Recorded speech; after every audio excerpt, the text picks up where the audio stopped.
have not got, 500 healthcare workers from South Australia here protesting silently, respectfully, outside Channel 9 because they've got nothing better to do, okay? We're on the verge of losing our jobs. We are too young to retire. So as a registered nurse, you're facing losing your job? Absolutely. We don't even know where we stand. Apparently from the ABC News last night, 100 South Australian healthcare workers were being stood down. I don't think so. Try 3,000, okay? That's just in Adelaide alone. This is not okay because we want to do what we love doing, and that is caring for the South Australian community. We are passionate and we would not be here if we weren't. If we didn't care, we wouldn't be here, okay? That you're all being asked to respectfully take leave at the moment? We have been given so many different stories from Sal and Carl and Null, and we don't know what's going on. We hope that our entitlements get approved. Up until the 14th of November, the next power of emergency gets turned over, probably for another 2 to 4 weeks, because we know this is ongoing. We know this is planned. We're not stupid.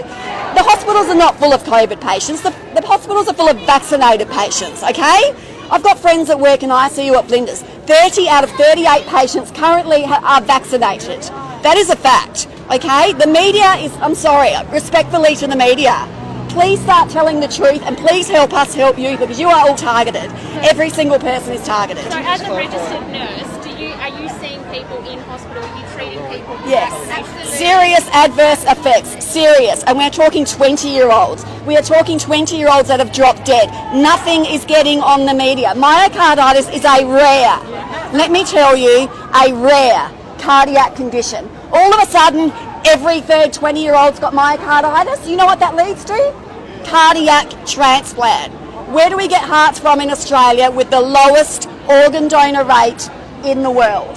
Can you just clarify what your role is in the healthcare system at the moment? And how yes. long have you worked there for and why are you here? Okay, I've had many roles. I actually trained at the Royal Adelaide. I'm 51. I've been a nurse for 32 years. I started off as an EN.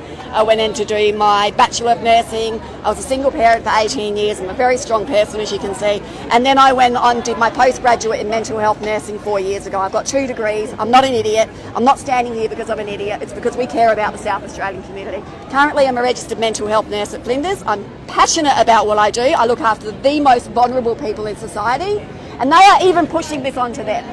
Okay, they are expecting us to push this onto them as mental health nurses. I don't think so. And you've been put on leave, is that right? We're on leave. I've asked for leave without pay. We don't know what's happening. I don't even know if I can get income protection. I'm lucky I've got a husband. A lot of my friends haven't. Okay, they're on the verge of getting kicked out of their houses. How many people do you think, how many nurses will the system lose because of the mandatory vaccination? Nurses alone? Close, I'd say at least 2,500 in South Australia alone. Okay, this is a small portion. 100? I don't think so. It's a lot more. I mean, we were looking at ramping pre-COVID. The system is not breaking. The system is broken.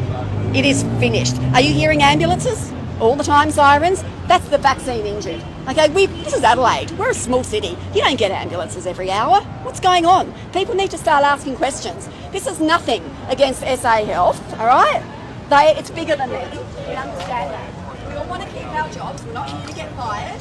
We're here because we care and we have experience, and you cannot replace someone who's been a nurse for 32 years like that. You can't do it. So just to clarify, what's the answer?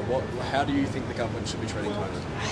I think there should be freedom of choice. I mean, some of us have underlying comorbidities, and we know this is not a safe vaccine. I'm sorry, but it usually takes 20 years to produce a safe vaccine, and that's if it's safe. The quickest before this was 7 years, and even that's too fast. You cannot produce a safe vaccine in 4 to 6 months. I'm sorry. And they are taking people for granted. And to go for our children in Australia with Moderna, 5 to 12-year-olds, when they're not allowed to do that in America, is absolutely abhorrent. Okay? All of you have got children, or if you haven't, you've got nieces and nephews. They're after our kids. Not in America. Moderna is cancelled in America. Why Australian children? How about Scandinavia? Why? Why Australia? Why New Zealand? Are we the testing ground? What's going on? I think we need to ask questions here, okay?